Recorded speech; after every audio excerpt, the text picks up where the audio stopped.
para makapamuhay na may kabanalan, magtutulungan na tayo at ang Diyos.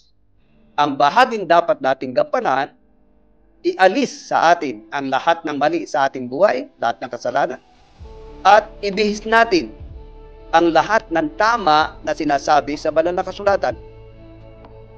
Para ito mangyari, lagi-lagi tayong nagpapasya. Makakakita tayo sa ating sarili ng isang uri ng kasalanan.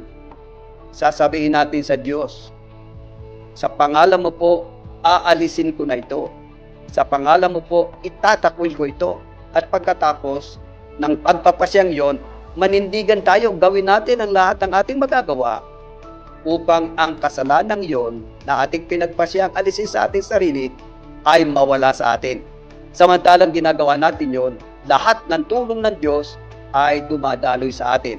Ang kanyang biyaya, ang banal na Espiritu, lahat yon, ang banal na kasulatan, lahat yon nagtutulong-tulong upang ating matalo ang kasalanan.